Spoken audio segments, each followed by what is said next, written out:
Hey everyone, and welcome to Market Psychology 101, where we look for value in the markets when there's fear and are cautious when there's greed. In today's video, we are going to be taking a look at the stock market as well as the Magnificent Seven stocks. So let's start off with fear and greed, and CNN is now climbing further up into neutral. We were in fear not too long ago, and on pie vesting, we are getting into extreme greed now. So stocks are looking overall better than they were a few weeks ago. On this channel, I also do videos on crypto, Bitcoin mining stocks, so subscribe if you want to see any of that sort of content. Right now, crypto is overall still in greed, so maybe it's lagging behind the market a little bit. Let's start off with the S&P 500. We'll look at this through a couple different indicators. So one, we are looking at this through a variety of different moving averages. And as you can see, it did come below the 20-week moving average. And I have some of these trend lines drawn just where there are different points that price action runs into. And as long as the S&P can break above this trend line, the next big area that I'm targeting for the S&P, if we continue to be bullish, would be something around the low 6,000s. Again, we'll see, excuse me, if an uptrend like this is going to continue. So let's take a look at the VIX.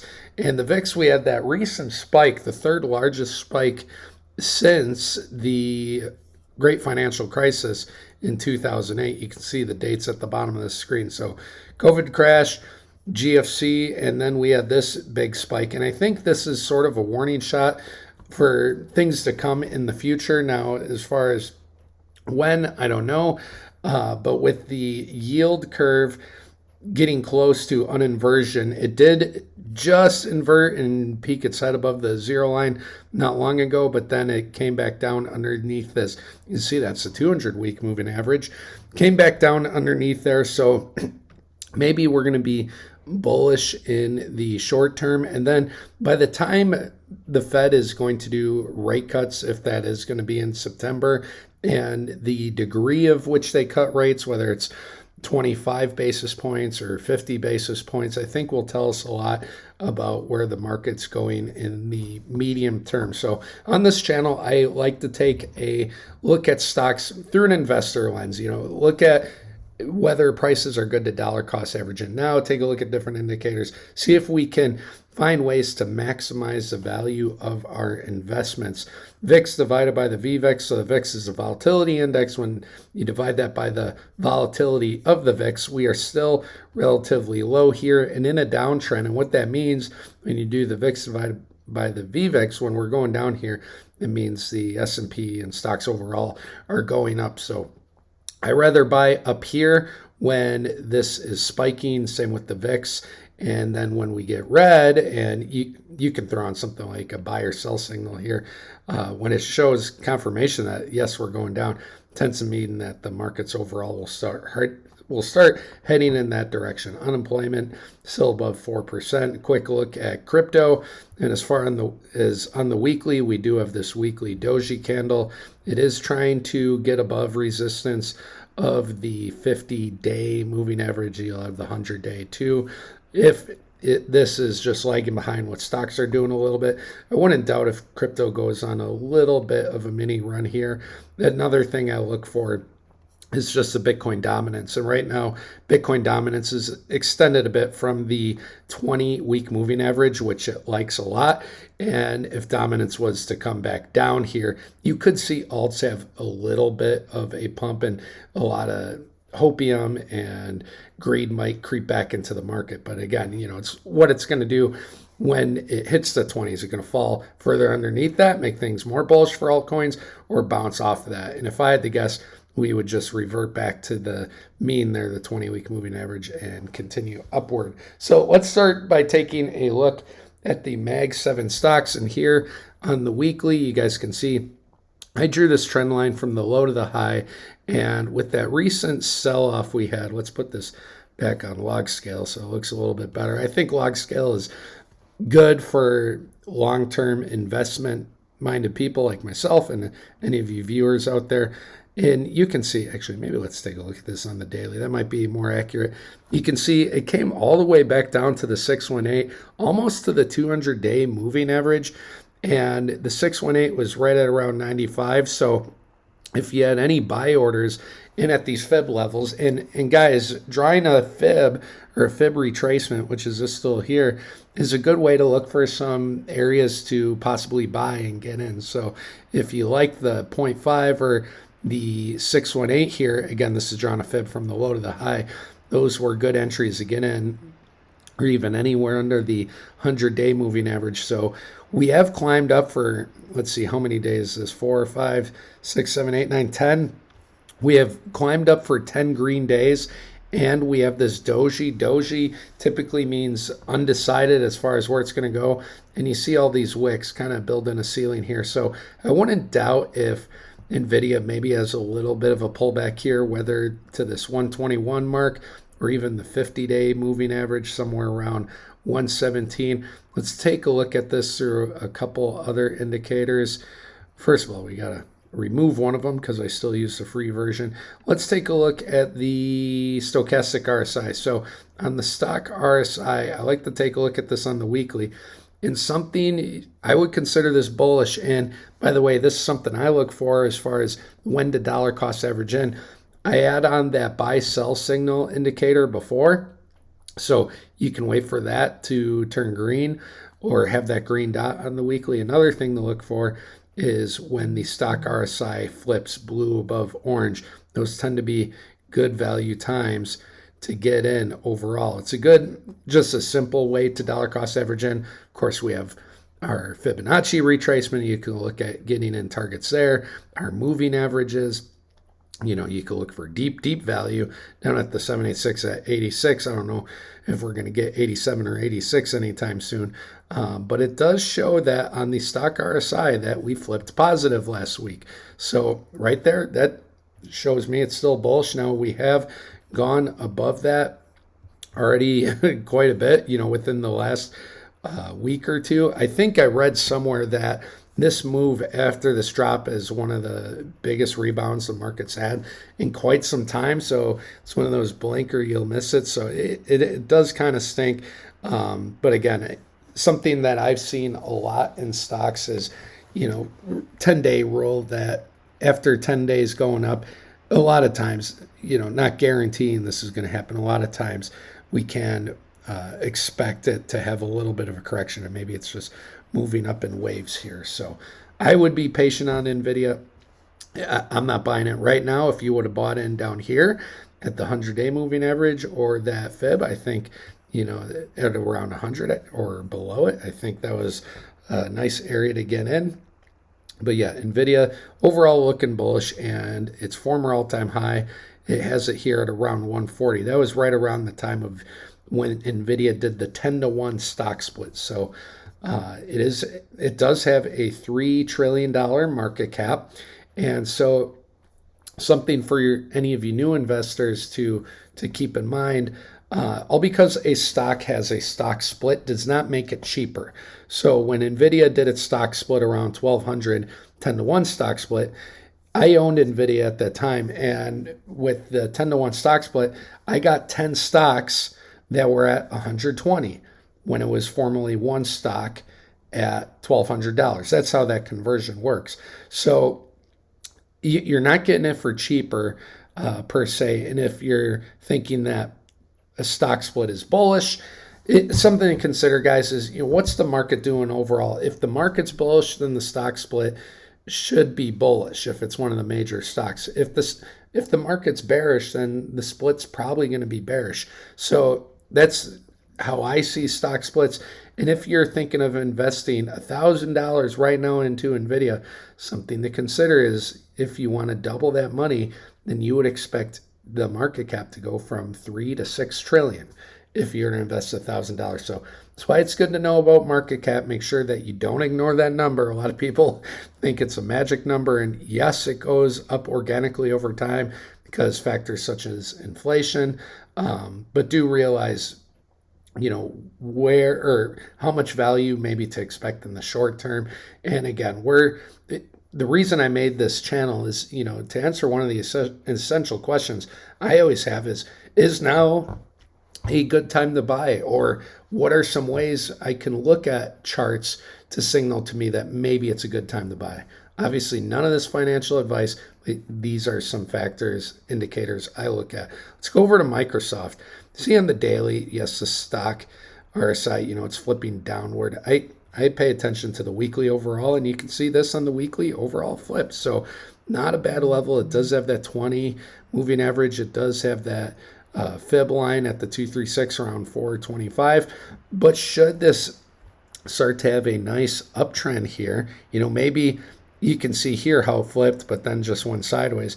But overall, maybe we're going to see one of these types of moves right here. So hopefully Microsoft can continue to go further up and challenge its former all-time high at around 467 and possibly get up further. Something else I look for as far as targets, price targets, if you draw a fib from a prior high to low, like I'm doing here, so I hope you guys can see that prior high, prior low, and take that fib off of log scale, then you can take a look at some of these fib extensions. Now it got above the 1618 at 433, so it got above it and then back below it actually, and so now it's got to challenge that again. And then the next area to look for would be the 2618 at 569. So zooming in on where we are right now, you can see it does have to get above that 1618 level. You can see here why drawing fibs is important. Came down to there, had support, came up and then back down, retested it as resistance, came down to the 200-day moving average. So that's why drawing fibs overall is an important thing to do. Let's get rid of that so our chart isn't too messy. But right now, Microsoft stock RSI is flipping positive, and our buy-sell signal probably has a buy right there on the weekly. So dollar cost average opportunity here for Microsoft. I like moving averages as well, to show a base.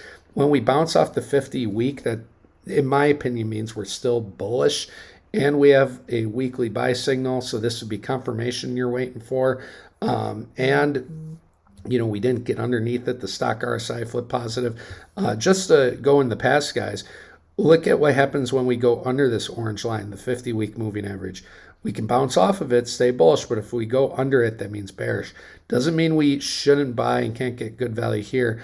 But if you are buying here, you do run the risk of possibly going further down, lower, and catching a falling knife. So you'll take a look at these indicators on a monthly time frame if you want. But you can see this right here. See how it bounces nicely off the 50-week moving average. Sometimes, yes, gets under and bounces only off the 100.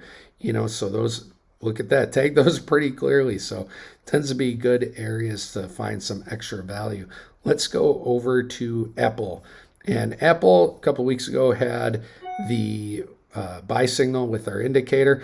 Stock RSI, no doubt it's already flipped positive there. So we already know that. You can see that the fib, again, we drew this from the low to the high this time. The fib is showing that the candle body got down to the 382. The wick just briefly pierced through that 200 level. So if you drew a fib from the low to the high, and as it was already going down, you could have set a buy order for that 200 level, which it tagged and then bounced back up through, or at that 50-week moving average. You could have had a couple buy orders there. Wouldn't have gotten this one, but got this one right here. So overall, things are looking good for Apple. It's got to challenge that former high at around 237. And again, guys, remember market cap. It's almost at $3.5 trillion. So if you put 1,000 into Apple right now, then this would have to be worth almost $7 trillion for you to double that money. Now, there's more to it than that. There's dividends. It's one of the strongest, if not the strongest stock in the world, Apple, Microsoft. But yeah, you are buying at an expensive price. Something else you can look for, the moving averages kind of show this as well, but if you scroll down here and go to technicals, I believe it's technicals, you can see its PE ratio. So yeah, it has the moving averages right there. Actually, I'm in the wrong spot here. I apologize. It's been a little bit since I've done that. Here we go, financials. That's what you got to click on.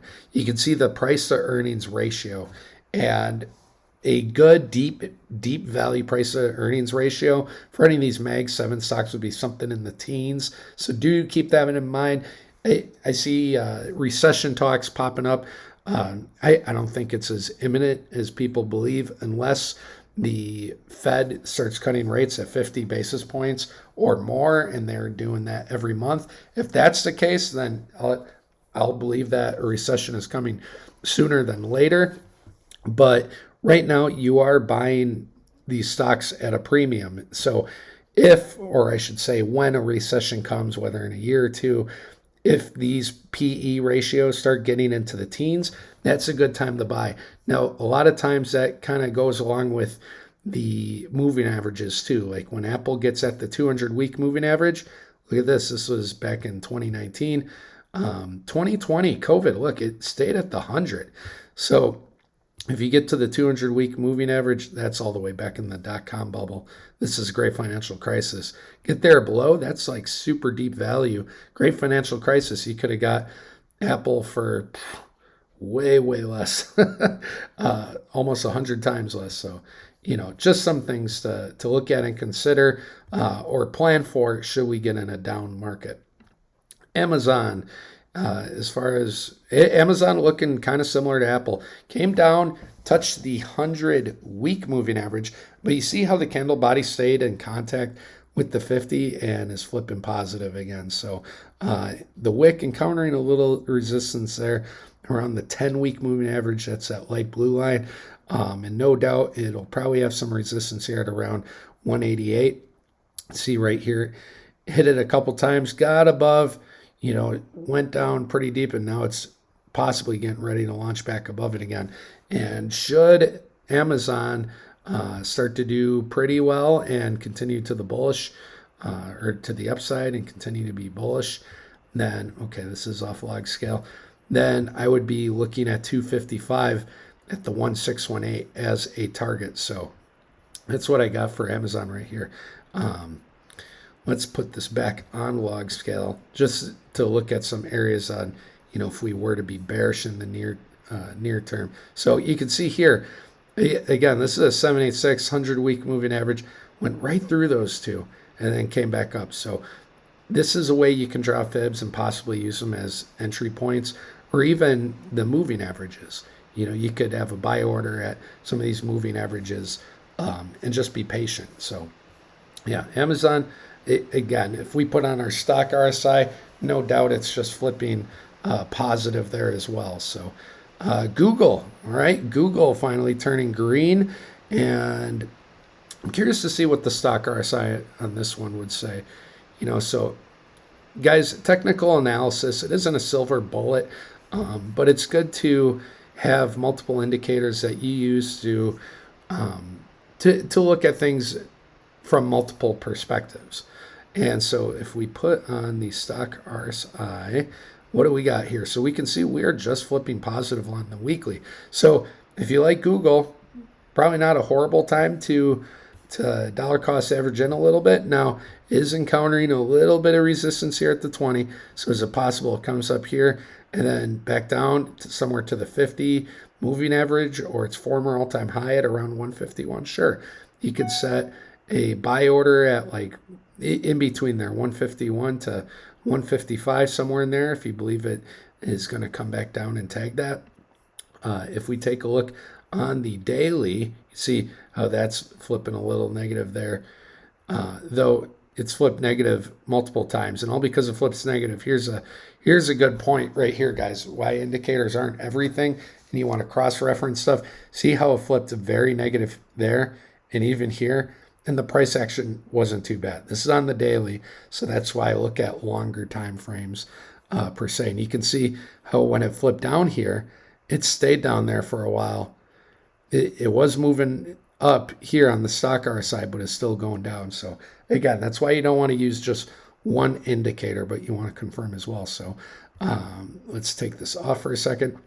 So you can see here with Google that came down to the 200, 200-day moving average, pop back up to the 100, and right now doji undecided. So it's possible it comes down to the 200 again. And I would like that price entry more, looking at this on the daily, more than the fib level. So yeah, somewhere around even 158 would be a closer microscopic look. And by the way, look at this. Something to consider, guys, is every stock that, as far as moving averages go, using moving averages as an indicator, it's good to throw on, look at them on the weekly or the daily time frame. But sometimes they like certain moving averages more than others. And you can see since this bull run started, it's like the 200-day moving average, a lot for deeper value. So if it comes back down here somewhere around 158, not a bad area to dollar cost average in. Again, if you're thinking long term. Not saying it couldn't, get under here in a year or two, but good areas of dollar cost average in. Again, not financial advice. Nothing here is. This is just how I look at stocks and look at areas to buy. You can take or leave anything I'm saying in these videos, and that's fine.